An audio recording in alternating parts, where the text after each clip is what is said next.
I usually don't do this, but it's kind of appropriate, so bear with me. Boy, the way Glenn Miller played songs that made the hit parade.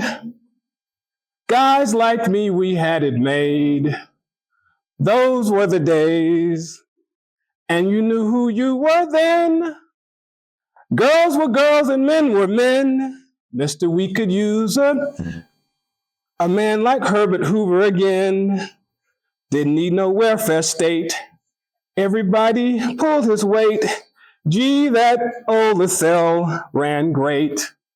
Those were the days. I wanna, you didn't know I could sing, right? I didn't know it either. I just thought it would be something real sexy to throw out there. If it was age appropriate, I was studying in the room, so everybody got it. Is 100%. I want to thank the coolest name in the organizing business, Kyla Cools, for arranging this, and the staff. I've read everything about the organization. Not only is part of my life, I grew up in Alabama, so I grew up adventuring in woods for days, and it's probably saved my life and the reason I'm still here today. I'm also a runner, and I have a special connection with the Howard County Striders. Even before I moved here, I was doing Strider races, the 10-miler, the Dancer Y. So I've been connected to outdoors and the adventure of all of that.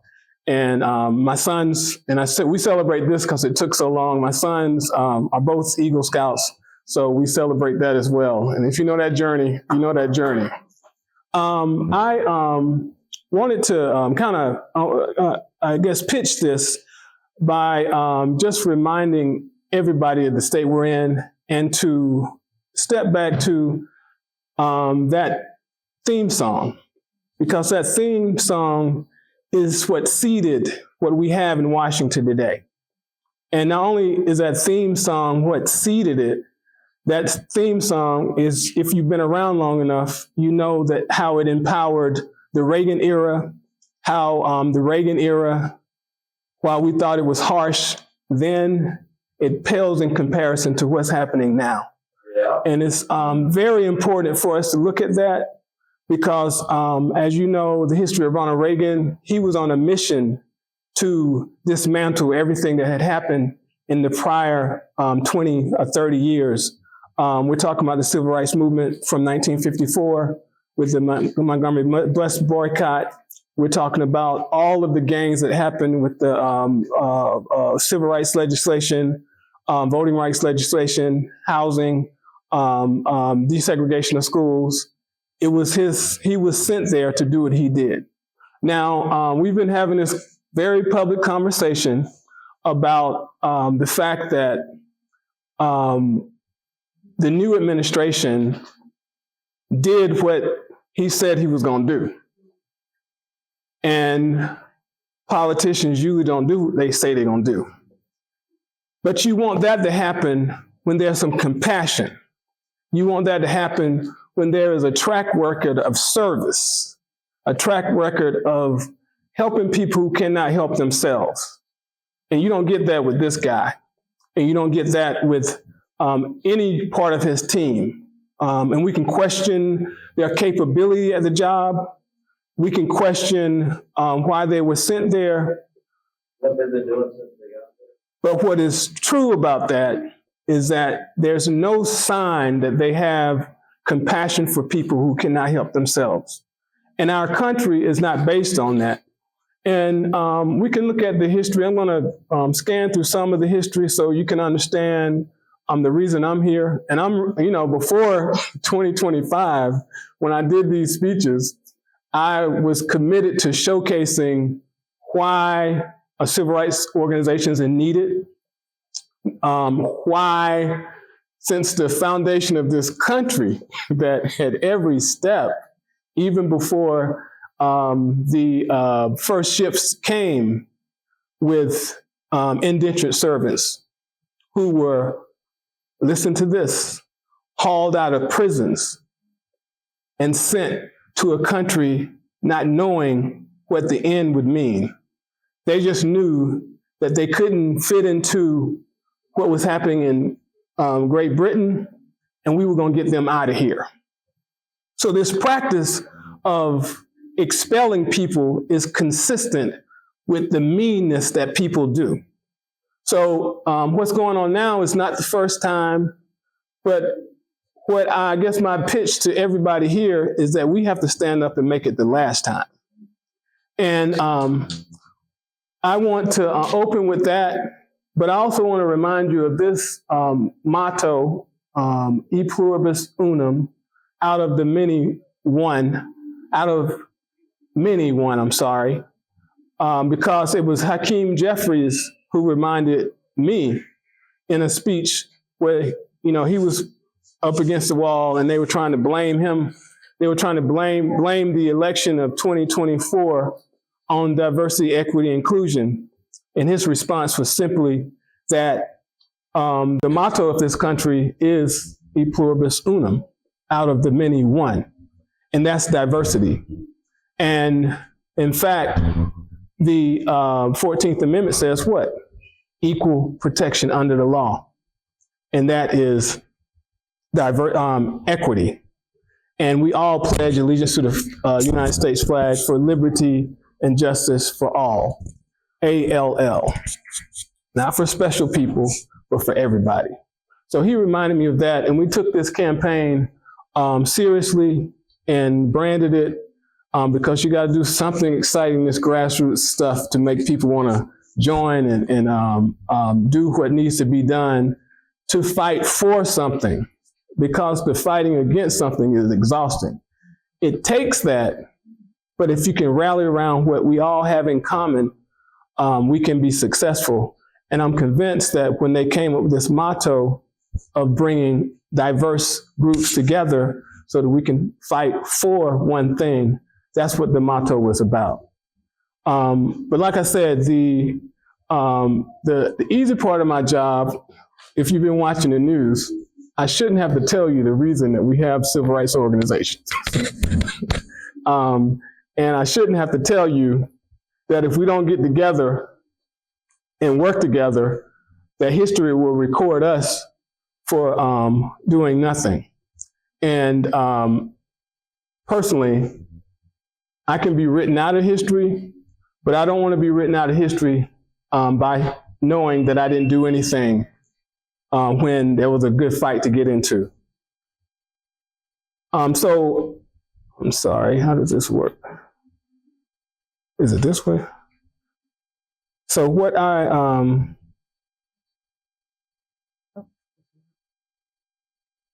can click it.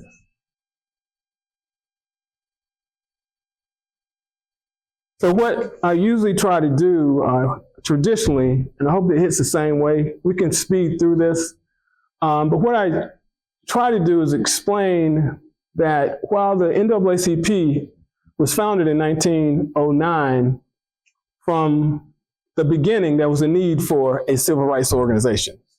There was a need for challenging any constitutional inaction that was crafted, because when you craft them with people who are in the room, right? You don't craft them with the intention of somebody else coming. Luckily, America said, with this intention on democracy, to do just that. You call it an elastic clause. You blend so that the times can be significant, and if you don't have it, you amend it. But in Jamestown, Virginia, in 1619, where the first people of African descent were sent there as indentured servants with other Europeans as indentured servants. Like I said, the distinction was that they were indentured servants kicked out of their own countries. In the case with the Africans, I think captured, but the Europeans, whether they were Irish, Scottish, or otherwise, were dispelled from Great Britain because they were not necessarily, you might know this history, if you don't, we can talk about it later, but they were not ever welcomed in Great Britain, regardless of how long they had lived there. And they were the targets, just as over-policing is a reality today, they were the targets for prisons then.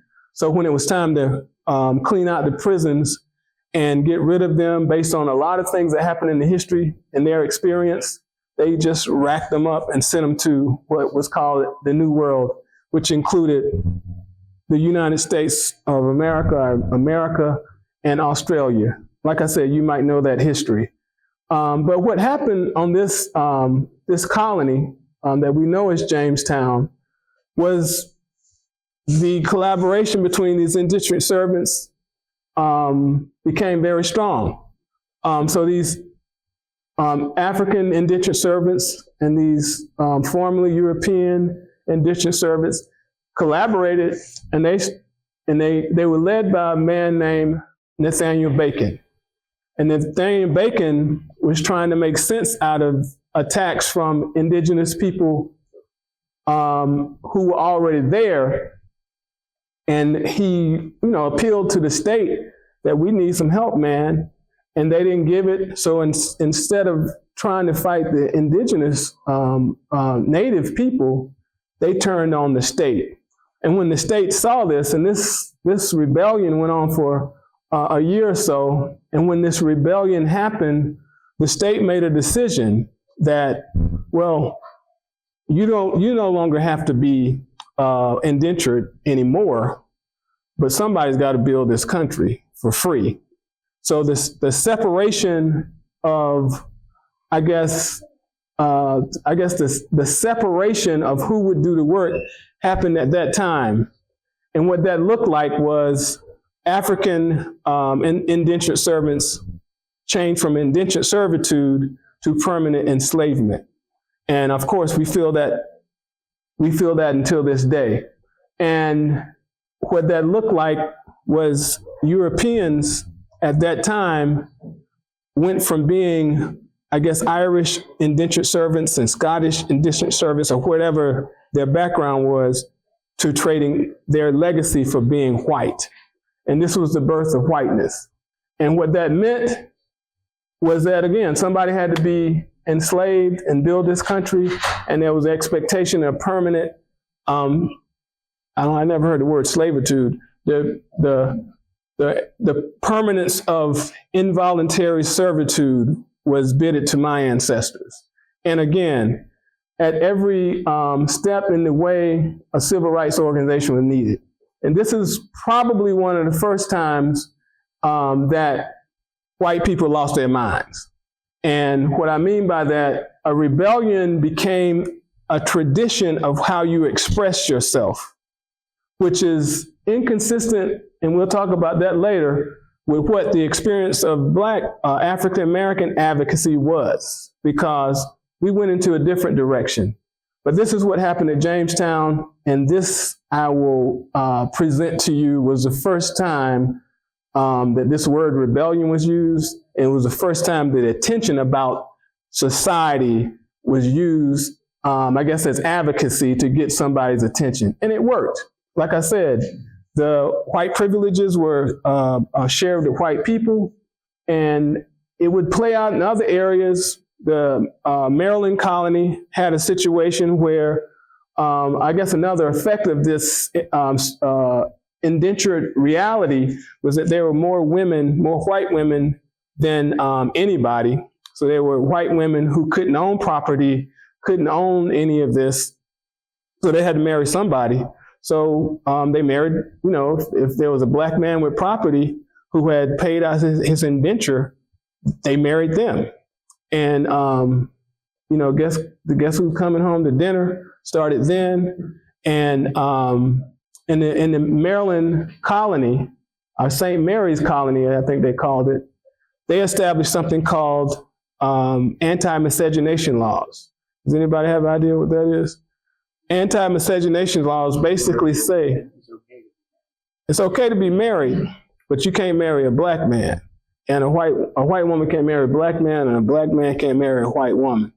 And so this was put into policy in the St. Mary's colony then.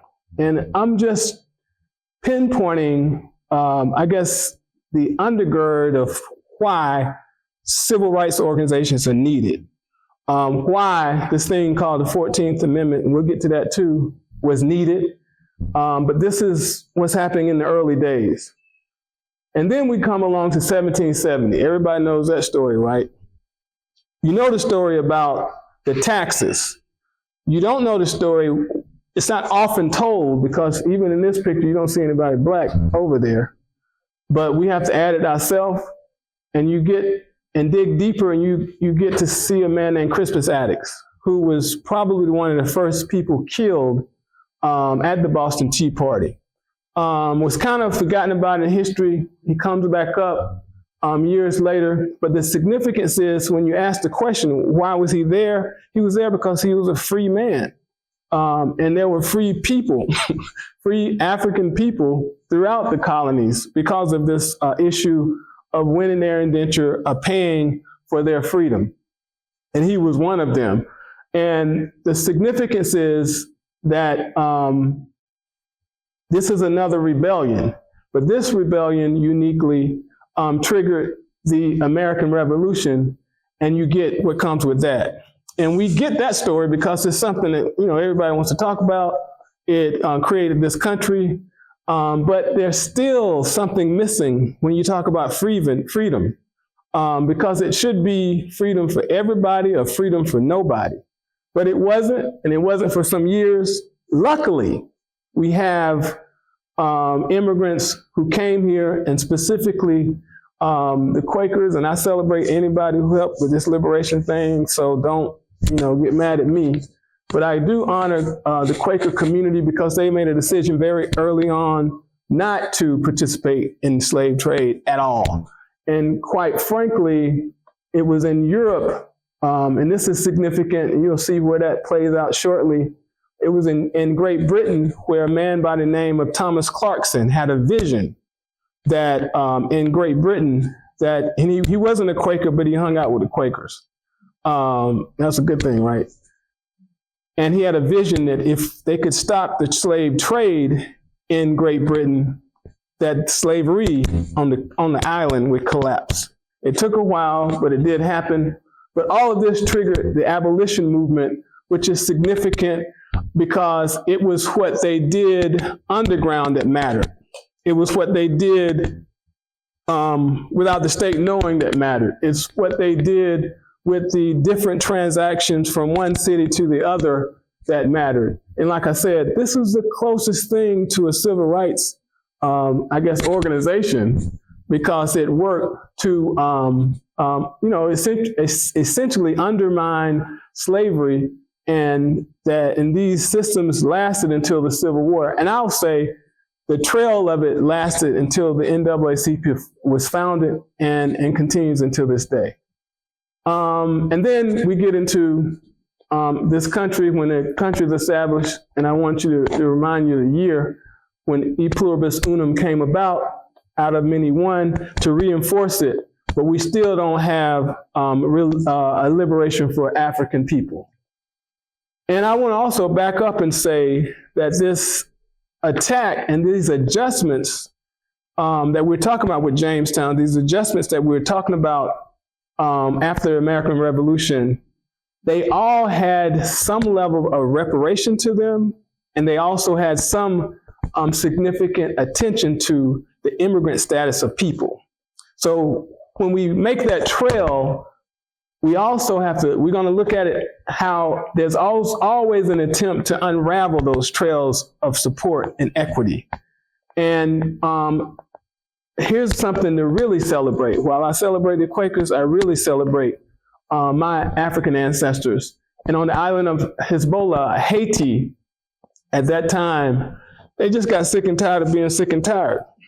And if you read the book Black Jacobins by C.L.R. James, it details every piece of the Haitian Revolution you want to know about. What we learn about in our history books is the Louisiana Purchase. And we stopped there and we hold it up because it was the cheapest land deal in the world. $25 million for everything west of the Mississippi. What they don't tell you is that France, and that negotiation was with France. What they don't tell you is that France was using Haiti as a beachhead to take everything west of the Mississippi. but because you don't plan for a guerrilla war, you just get attacked and knocked in the face. And what they got knocked into was their face, and as you know, France at the time, with the ambition of Napoleon, their plan was to take over the world. And what Napoleon did not know is that you can't stop the commitment of people who have nothing to lose. And what they found in Haiti was a fight that they could not win, and a fight that they underestimated the might of African people, and they lost that war. They lost the island of Haiti. And back to this discussion about the Louisiana Purchase that we know about and celebrate. When they won, it is the case that if they would have collaborated with Great Britain, they could have taken everything west of Mississippi. And if you can imagine what America looked like, we would just be everything south of the Mississippi, south of, I guess, Michigan on down. On down to not even Texas, to Louisiana. So we would be very small, and Great Britain would be very, very large. But America and France got together and stopped that. And what they did was they made a negotiation with France to get this big land deal. Simultaneously, France negotiated with Haiti to pay reparations to them for losing the war. And they also negotiated with America to put an embargo on Haiti that lasted until 1970s. So when you talk about how impoverished Haiti is, that's why they were impoverished. So again, and the effect of that was the motivation of the Haitian Revolution struck fear into the landowners in America, because they thought, rightfully so, that it would inspire already enslaved people. And so out goes any chance to be educated. Out goes any chance to celebrate the ancient African spiritual tradition that inspired the Haitian Revolution. All of that is nullified and demonized. And so you can't read, because if you think about it, if you know anything about William Wallace, you know anything about Spartacus, you know anything about any story, European story of any type of liberation, or somebody who broke down the castle, the person who broke down the castle and became the king was not the king to begin with. That person was usually an enslaved person. So it's my theory that they didn't want this story to inspire Black folks in this country to feel like they could win. So it would take a long time for that. But we do get Nat Turner inspired by this. We do get Gabriel Prosser inspired by this. We do get Denmark Vesey inspired by this. But we don't get what you got in Haiti for a lot of reasons. So this is just telling you about Thomas Clarkson. Like I said, I have a lot of respect for him. And then we moving on up to the Missouri Compromise, which basically expanded slavery partially, but it wasn't until the Dred Scott decision that they said, basically, if anybody's from Maryland, you know about Judge Taney. He made the decision to stop the significance of the Missouri Compromise, and basically said, my African ancestors had no right that a white person had to respect. Now, that was written, that was practiced for a while. In some cases, it's still practiced. So, but we still fight on.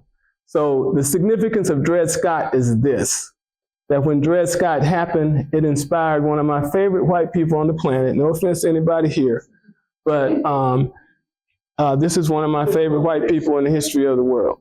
This is a man named John Brown.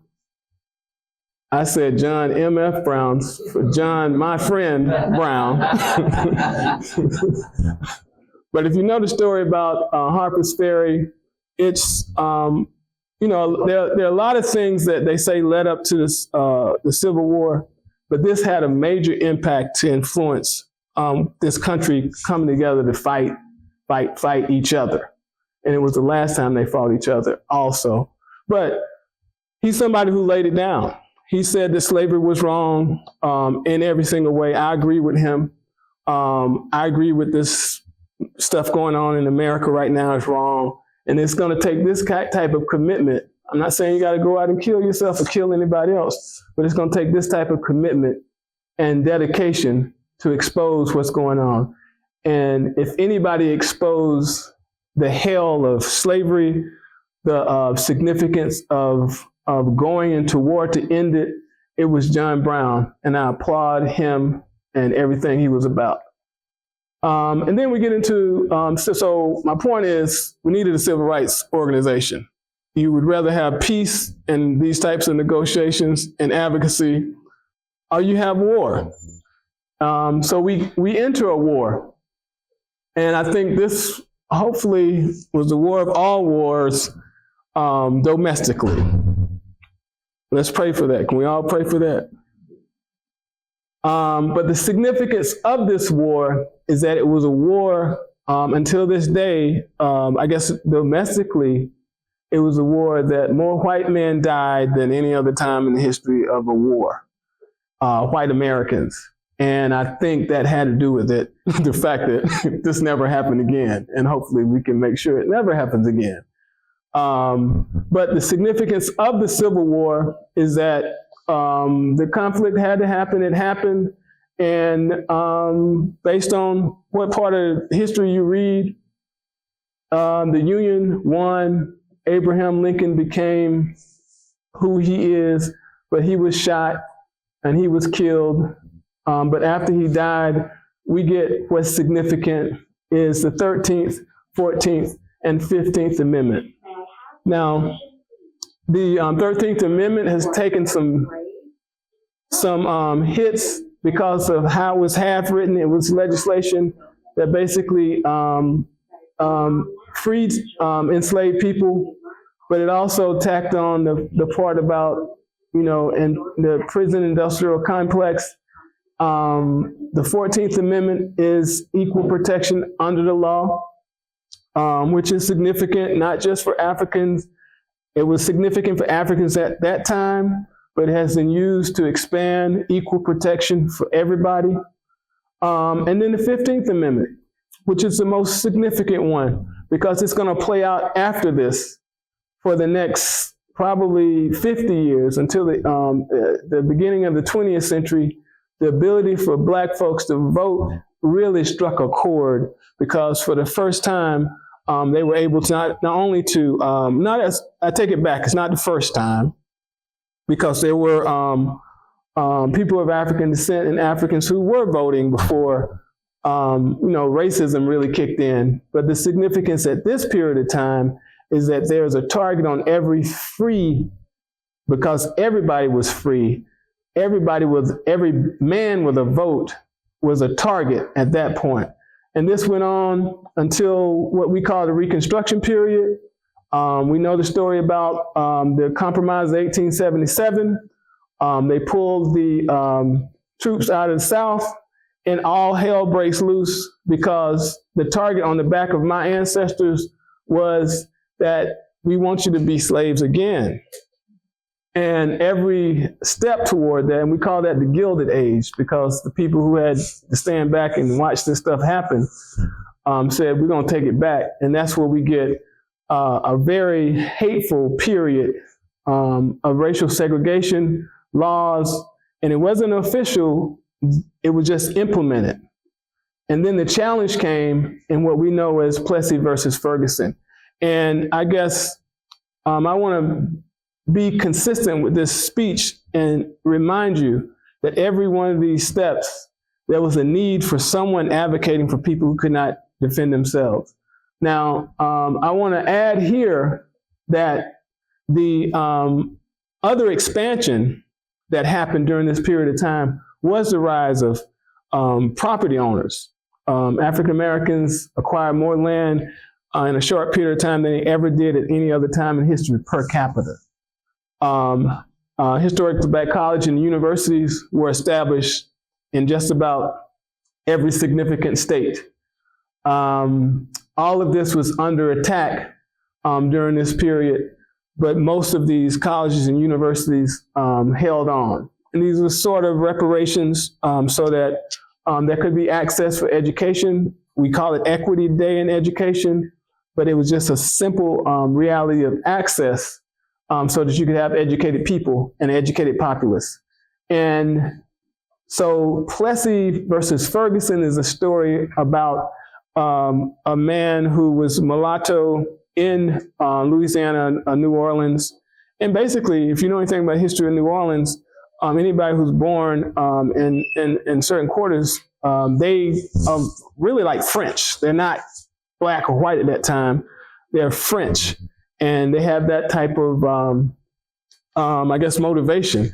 And they interact differently based on what their French background, a connection to France was. But in this case, because he was a mulatto, he was going to try it out. It didn't go his way. They kicked him out of the bus. He filed the case, and it went to the Supreme Court. And you get what we call separate but equal, because another time where the Supreme Court had an opportunity to do the right thing, they did the absolute wrong thing. Now, I didn't put this on here, but that happened in 1896. In 1895, a man by the name of Charles Hamilton Houston was born. And Charles Hamilton Houston was, not only was he dean of Howard School of Law, but he also was the founder of the NAACP Legal Defense Fund. And in my opinion, he was born specifically to dismantle separate but equal. And that'll come back up later. But all of this friction that went all the way to the Supreme Court created, and then I'm leaving out the rise of the Klan and all that nonsense, but it's significant to say because they took the law into their own hands. And when you take the law into your own hands vis-a-vis what's going on now, and then you're supported by the Supreme Court, you're going to do it even more. So this caused, and I'm leaving out the bloody part about lynchings and raping and all this nonsense. And the formation of the Niagara movement started because, again, the abolitionists that started with Thomas Clarkson and all of them, at some point they thought they had won with the Civil War and the 13th, 14th, and 15th Amendment. Their children had to, wake up and say, we got to start fighting again. And this is what I'm telling you. We've got to fight again. Not that they forgot. Many of them were dead, but they had to come back together again. They came back together in the Niagara movement of 1905. The Niagara movement was a great discussion about what we can do about all of, lynchings. People are being lynched. You can't own it. It was an attempt to reverse what happened with the 13th, 14th, and 15th Amendments. So the Niagara movement happened in 1905, and those individuals envisioned what we know as the National Association for the Advancement of Colored People.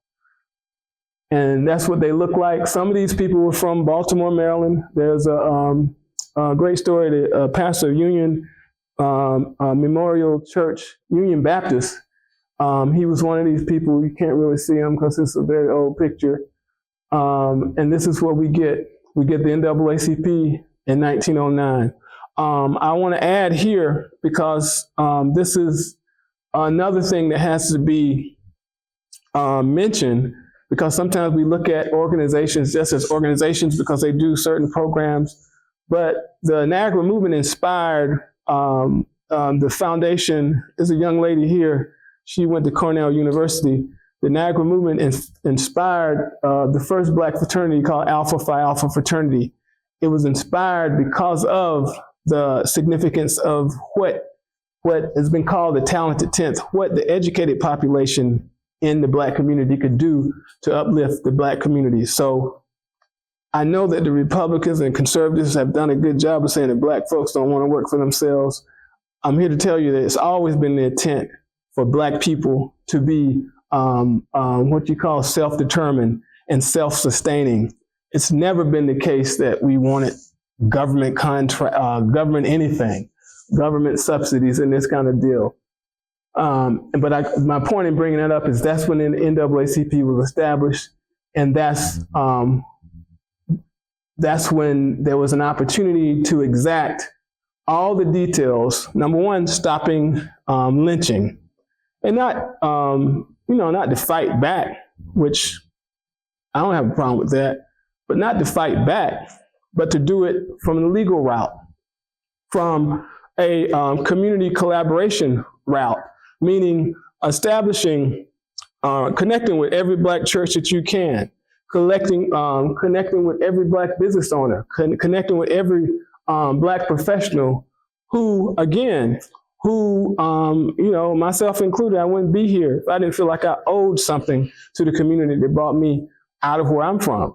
And that was a commitment. And that's a value that continues until this day. And this is the simple mission of the NAACP. The mission of the NAACP is to ensure the political, educational, social, and economic equality of rights of all persons and to eliminate race-based discrimination. That's as simple as it gets. That's the same mission that was established in 1909. It's the same mission that we drive for today. And these are some of the cases that happened after 1909. It's a long list. This is a short list.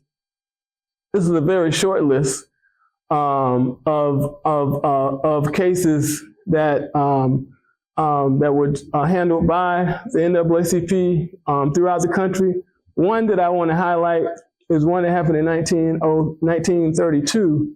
It's the case of Powell versus Alabama. This is Scottsboro, a very famous case of Scottsboro case of 8 Black boys who were accused of raping 2 white women. Remember, the anti-miscegenation law said what? You ain't get married to nobody. And you certainly can't be accused of raping one of them. But they were falsely accused. Not only were they falsely accused, and these are teenagers, they were thrown into jail, given a kangaroo, not only, they were not even given a kangaroo court, they were given a real estate agent as their attorney. I guess there was an attempt to follow due process, but due process with a snag. And the snag was, we're going to put a real estate agent as the attorney, and we'll get this case over with. It was over in a few hours. Every one of these young men were convicted to the death penalty except one. And the reason he wasn't convicted to the death penalty was because he was 12 years old. Everybody else was 18, and they were sent to prison, and they never really got out of prison. But what happened in this scenario, for the first time in history where there was a track record of trying to do due process, so you give them an opportunity and an attorney, but the word got out. And the word got out through the Afro-American newspaper, the Detroit Free Press, I think the Chicago Defender, the New York Times, and also Baynard Rustin at the time was working for the communist newspaper, so it went across the world. And this case was highlighted as, at the magnitude, if you go back and look at it, considering there was no social media, there was no telephones, there was no all this, it went across the world. And if you look at it, and study it, it's significant because not only did they lose the first case, they lost the second case, they lost the third case, and lost the Supreme Court. But what comes out of it is the trail for public defense. And it created an opportunity for the right to counsel in capital cases. The effort to create the right to counsel would not be accomplished until, what year was that? 1963? Got some public defenders here. In a case called Gideon versus Wainwright. And Gideon versus Wainwright allowed for access to counsel for criminal cases. So again, without the NAACP, without the attention that was made by writing news stories, we wouldn't have some of these advantages. And if you look at any of these details of the cases, it's stuff that we take for granted today. The right to vote, the right to have a property, the right to live in a community, travel. Really? So my point is there's a need, and throughout the 20th century, the NAACP stepped up. This is the Howard County branch that I represent. We were founded in 1945. We're in our 80th year. Been very involved in this community. These are the former presidents. I honor them all: John Carter, Leola Dorsey, Thomas King. You probably heard some of these names. John Holland, if you've been around. Dr. Silas Craft, all of them. Reverend Dr. Douglas Sands. He was the president the year I was born. He's still alive, great man. Walter Cox. If anybody's been around, you might remember Senator Robert Kittleman. His son was the county executive. Dr. John Wright, Willis Gay, Elhart Fleury, Thelma Lucas, and Jenkins Odoms. He just passed away in 2020. And David Steele is still alive. I have to say all their names because they put their lives on the line for people that they wouldn't know. They put their lives on the line for me. So I have to say their names. But the significance of me bringing them and honoring them is that they went after the same thing that we're talking about. They supported access to education for all children. This principal, his name was Dr. Silas Craft. He was a principal who opened the Harriet Tubman High School, which is now the Harriet Tubman Cultural Center. I don't know if you've been there. But there's many stories about him. He gave his entire life, not just for educating students, but making sure that they had the most significant thing, and that was food. He was teaching a lot of poor children, and he went out of his way to make sure they had food. And you take that type of thing for granted today because we're on the back end where access to food and free lunches is easy and available. But at that time, he had to make it possible for young people who came to school, because from what I learned about the history of this county is that it was just as racist as Alabama, just as racist as Mississippi, and the only reason they created that school was because they were forced to. But evidence of the level of racism in the school system was when they opened the school and the schools were desegregated. They closed the school until about 7 or 8 years ago. It has been closed since then. And the only other place I ever saw that happen was in my home state of Alabama, where we had the same situation. Not only in my town, but every little town where there was a black school, they closed the school so that white people wouldn't have to go to the black community. And this is, our branch is, like I said, 7020. We do monthly meetings. We're going through this hybrid thing. I've had to accept that people don't want to be around other folks. So we do 4 meetings a year in person, and otherwise we're virtual. We participate with National Night Out. We have different, these are membership outreach events. We have an event called Hoko Beats, Salad and Sangria. We do a Turkey Day flag football game, that's a typo, with Howard County Police. That was an attempt to have a relationship with law enforcement, and it worked out well until leadership changed. But the goal was to, not have an adversarial relationship with police, but at least be able to communicate with them. There's still a need for police reform. We do band, book ball, Kwanzaa event, which is our annual meeting, and we do a purple party that basically opens up the conversation. It's a Prince-themed purple party. We got any Prince fans in the house? Y'all want to raise your hand? But we do that purple party because us as organizers, you could talk about, and we specifically use a discussion about invisible disabilities as a way to explain that we have to be more than just concerned about people who have the ability to attain education and jobs because you don't have any challenges. But we do have the reality of people who live with invisible disabilities who are ashamed or who've been stigmatized, so we don't know the challenges they have. This affects their education outcomes, this affects their employment, and it also affects their ability just to be in society. So not only do we talk about invisible disabilities, but we work with this brother in the back of the room works with an organization called Emerge Inc. And they are an organization that offers support to people who live with developmental disabilities until the end of their lives. That's one of our partner organizations. And one event that we do consistent with environmental and climate justice is what we call the George Washington Carver Growing Food Together CSA. We grow on a 1/4 acre land at Freetown Farm, which is a block away from the Harriet Tubman Cultural Center. We broke ground two weeks ago. So basically we might be planting this weekend if Frank's is open. But basically the plan is always to plant at least by the 1st of April. And so we grow in 3 seasons, spring, summer, and fall.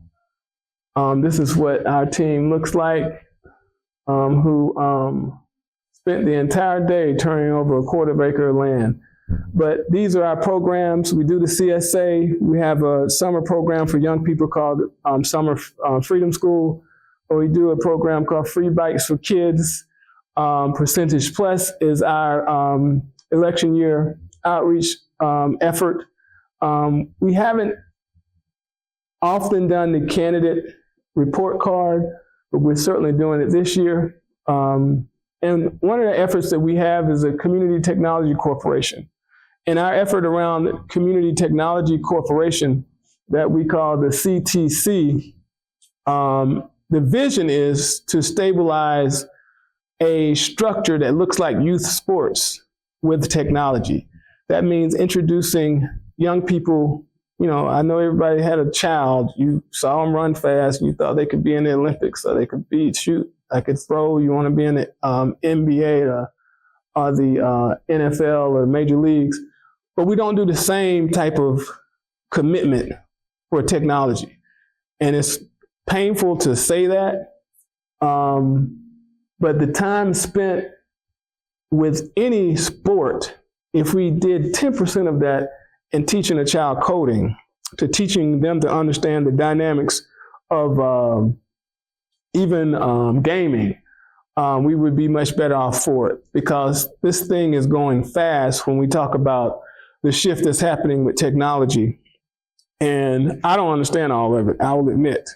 And I try to stay on top of it, but I certainly couldn't code my way out of anything. And even the brain to be an ethical hacker is needed now.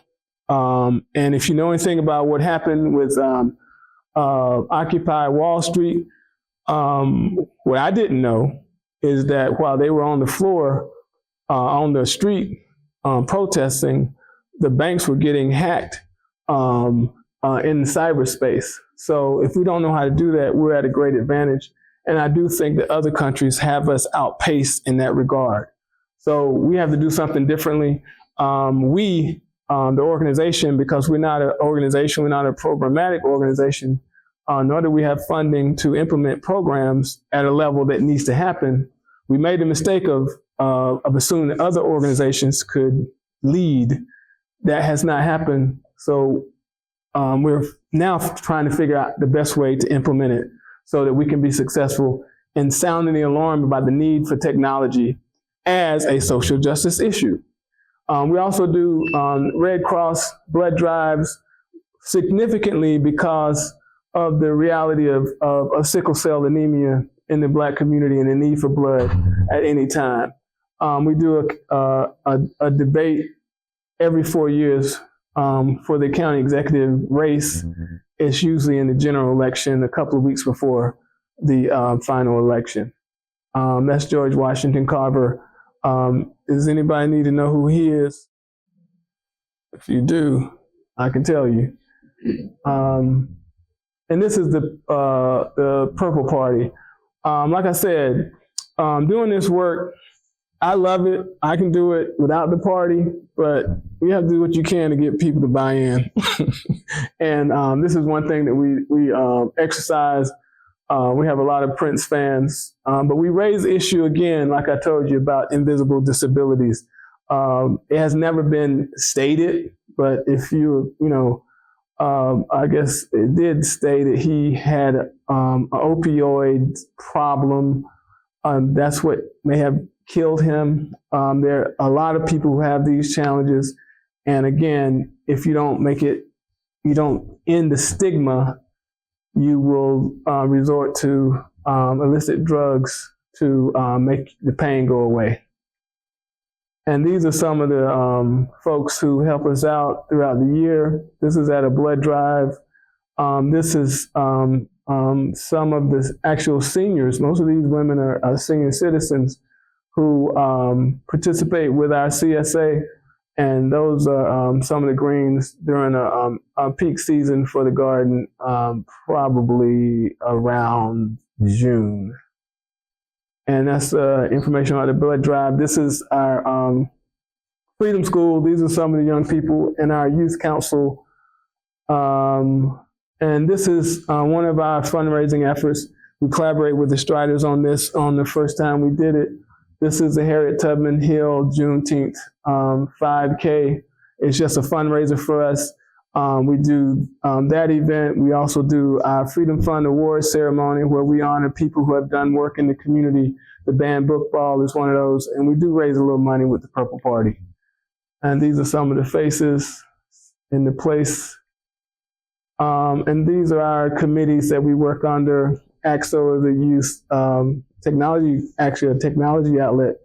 And everything else that's significant to social determinants of health so that we can raise awareness and do the work that we do. And these are our partner organizations. It's a long list of those. These are some of our key issues. Equity and education, of course, youth justice. If you've been reading the paper around here, within the last 6 months, there have been 4 young people who have been murdered between at least 3 at or around the mall, and then others around the community. And we can talk about those 4, but if you look at the families they affected, there's nothing we can do to change that now, but we can do moving forward is to figure out how to mitigate that from happening again. And there's this attitude toward, the punitive class wants to incarcerate, lock up, all that. That ain't gonna work. I think that we should do a wholesale assessment of what these children need, what their families need, what we can provide for them with the awesome amount of resources that we have. And that's for us to do, for us to change the conversation. And I think it's through opportunities, whether it's a job or whatever. Like I said, a basic assessment of the family situation could lead us to that. We do work around climate justice. Like I said, I've talked about invisible disabilities, voter empowerment, and a discussion about redistricting and voting representation. We do work with food access, literacy, labor in the workforce. I think it was 2020 where this hotel, a developer bought a hotel. It's now called the Marriott Lakefront something. And the unique thing about it was he bought the hotel before COVID. During COVID, he got COVID money for the hotel and for his development company. Simultaneously, he busted the union, kicked them out, and they haven't come back in the state that they were before 2020. And we are advocating for the awesome work that needs to be done around reentry. Because of the history of mass incarceration, every county in this state will be affected by people who are coming home and they're looking for opportunities. And if we don't give them those opportunities, they're going to recidivate. If they recidivate, they're going to come back out again. So we should be focused on how our community will be helpful to end the reality that somebody doesn't have an opportunity when they come out of incarceration. And like I said, the effort around STEM and STEAM should start at the community level. We shouldn't leave it up to the schools to decide it because they are not prepared. We should send students to the schools demanding what should happen with STEAM and STEM. And like I said, these are our partners. We certainly welcome your organization to become one of our partners moving forward. And this is our leadership up and down the board. And that's it. E Pluribus Unum, out of the many one. I encourage you to take this to heart. Take it to heart that our country was made out of something. The intention was for us to be better than we started, and it should be the case that that we should be working to make it better. It is the case, and I guess I probably shared some of my opinion in this talk, but it's clear to me that this tradition of rolling back gains that have empowered people is a practice. And I'm convinced that that's the goal that's happening now. Not only are they trying to roll back the gains of the last 8 years, they're trying to roll back the gains of the last 250 years. And they're doing it by sacrificing our votes for a tax on education, a tax on diversity, a tax on women, a tax on the immigrant community, a tax on incarcerated people. And it clearly seems like this is a practice for everybody else. So if we don't stand together, if we don't unite, they're going to be able to do it. We've decided to unite at the grassroots level right here in Howard County. I have no shame in that. I would have shame if I didn't utilize whatever influence I have to do something differently. And that's what I plan to do. I invite you to join us. I invite you, encourage you to do something in your space, to recognize what's happening and to stand up to it and fight for it. You can fight against it if you want to. What we're doing with EP1 is doing an assessment of all of the executive orders and how they impact us. What we're also doing is looking at the corporations who decided to end their diversity and equity programming.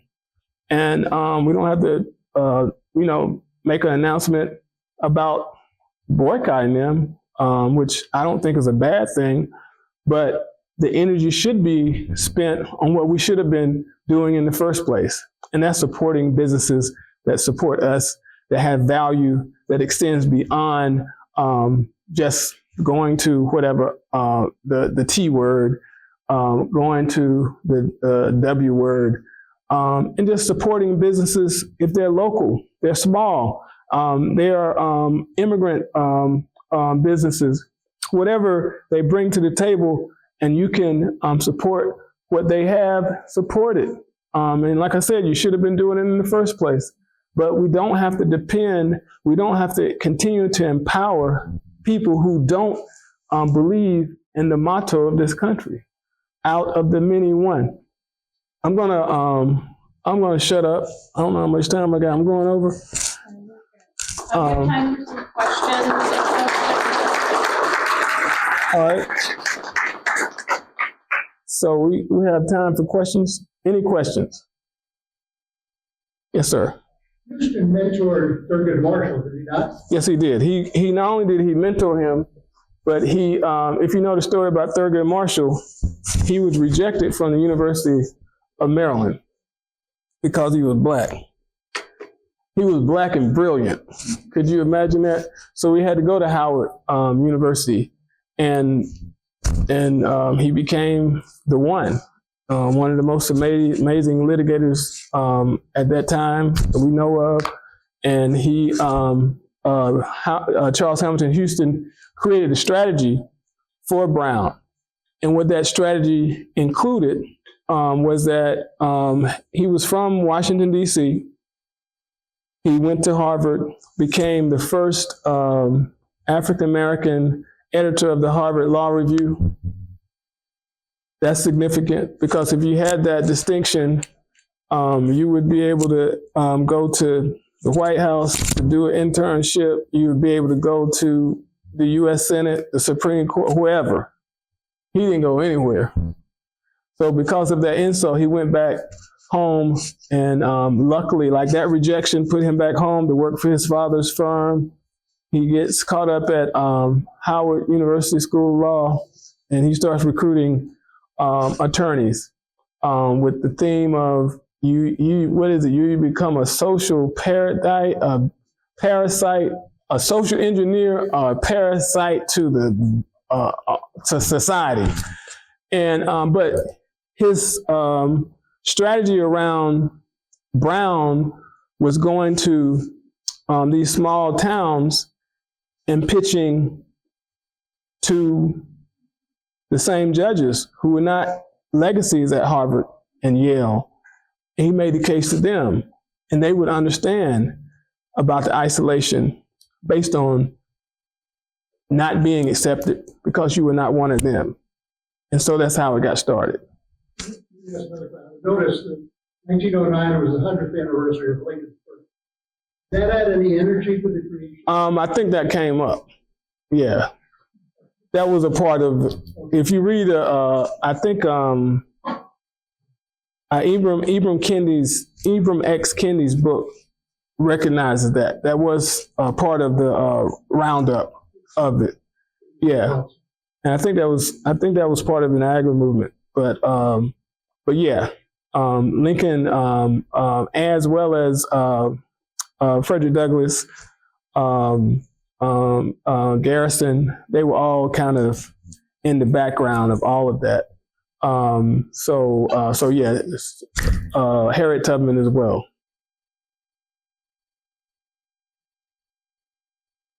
Any more questions? Yes. You had mentioned rather than boycotting the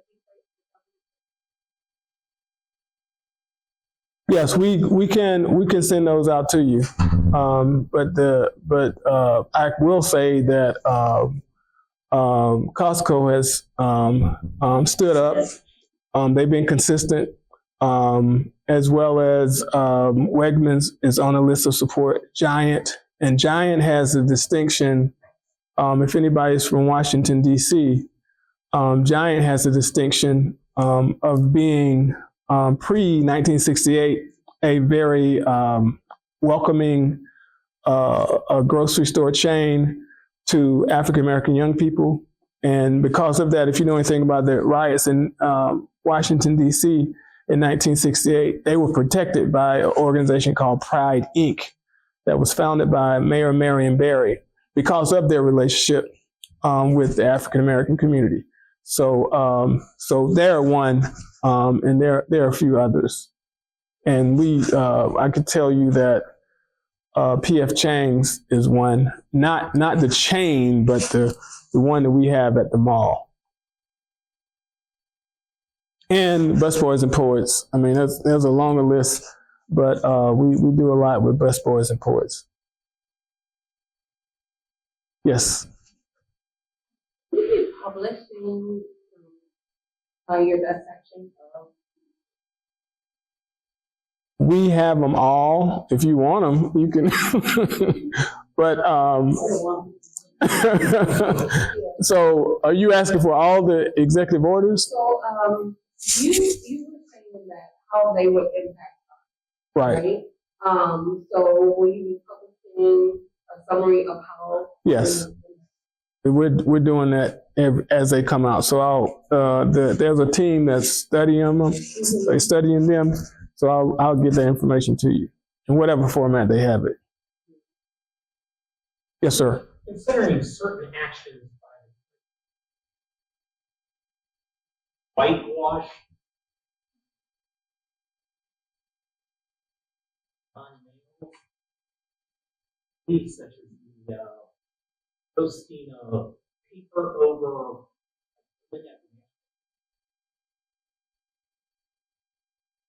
or there's Right. saying, hey, whitewashing of history, people's contribution.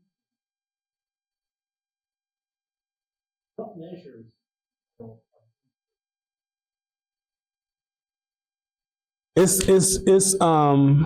It's happening differently everywhere. I understand the situation at the Pentagon. I don't know if it was so much the Tuskegee Airmen, but it was certainly with Jackie Robinson. Was it Jackie Robinson or was it was Jackie Robinson? I think that the outcry about that particular issue, it was overturned. So it's going to take us. I think it's going to take us to do it. It's also a lesson to us. And again, like I said, a lot of this stuff we should have been doing anyway. We should have been honoring museums and institutions and monuments to these folks anyway. And when we stop doing it, we lose it. But clearly, there's an attack to, like you say, whitewash it, and we just have to step up and do what we were supposed to do. I will just add to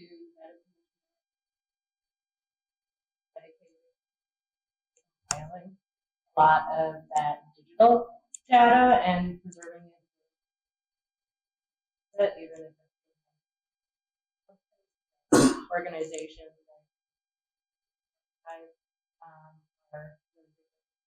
working to compile a lot of that information since like of 2024. This was eventually going to be something the administration proactively. But I can also share some of the groups to the RSVP. I think a really good thing is like the National Archives, all these DEI contributions.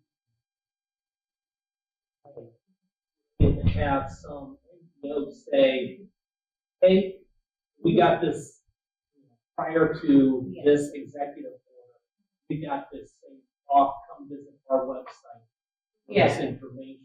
So I'd really recommend looking at end of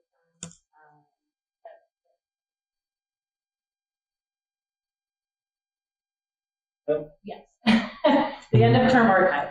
Okay, when you said end of term, I was like, this sounds 3.5 years away. Yeah, no, they've actively been working to compile that data since December.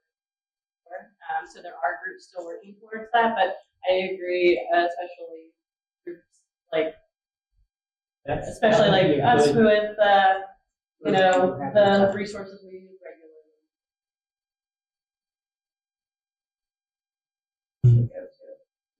I know the NIH this amount of medical research that is with transgenderism and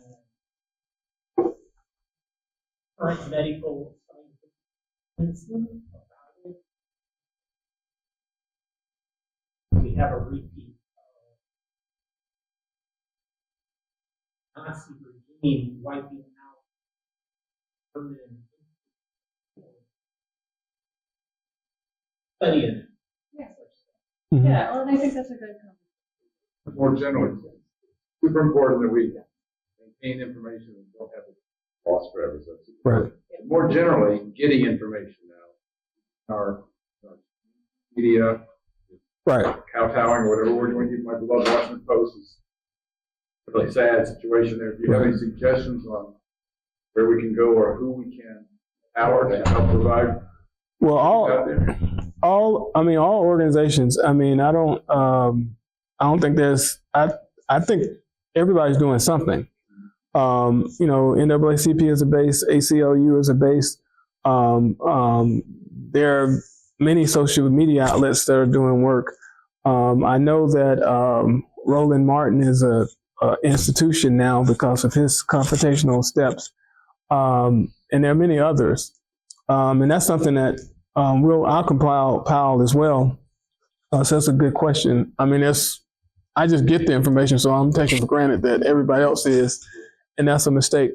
So yeah, we'll add that to our list of things to itemize so that we can get accurate information. Because I was asleep on the power of the podcasts that are going out from this, I guess, I don't even think it's conservative underground. I mean, at some point, you have to respect conservatism these days. But this MAGA thing, that's how bad it is, right? But this MAGA thing and this conspiratorial stuff, this guy Rogan, I mean, check it out. There's a conversation with him and Elon Musk, and because I was curious about who this guy was, and I went to watch the interview he had with Elon Musk. They're talking about we're entering a stage that looks like the Terminator. They're talking about you're going to have a AI person in the next 2 years. They're talking about going to Mars and creating a colony there. I mean, what does that have to do with life on Earth? You know, so unfortunately, they've mastered that. I think that the win in this election emboldened them even more, and the antsing and prancing that this guy's doing everywhere.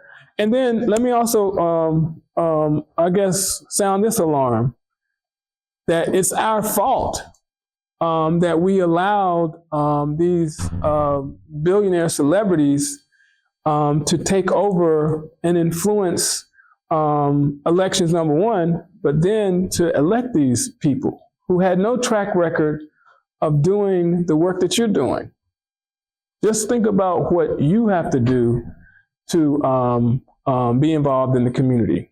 They've done none of that. So why would we elect somebody who doesn't have compassion for poor people, doesn't have compassion for women, doesn't have compassion for people who don't look like them? So again, that's our fault.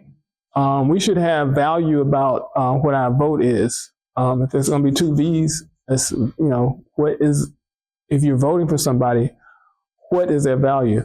And we've elected not only just wealthy people who don't have to care about what you think, you know, and they can buy a vote if they wanted to. And this, what I was getting at is they're very good at this, right? Mm-hmm. Like you said, I was totally unaware of the effectiveness. Everyone sort of has their own thing. I figure out what are the best media communication methods that we can build to counteract that. Because crazy people out there, a lot of listeners. Right. Well, someone like them for moving that. Right. But you can get her on Substack. That's what I want to know. Yes, Substack. Mhm. And there's a lot of people who have mainstream They're publishing every day, you know, on Substack. MSNBC is still alive in terms of their taking stands and getting out information as well. New York Times is the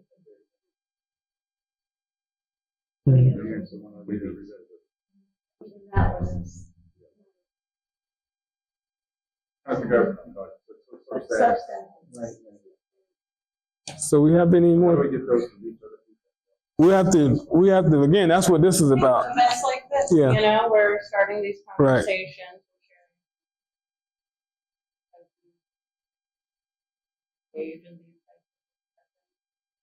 If we don't have any additional specific questions about the presentation, I do want to take a moment again to thank you all for joining us. Yeah, thanks for coming. The Tabasco Days talk.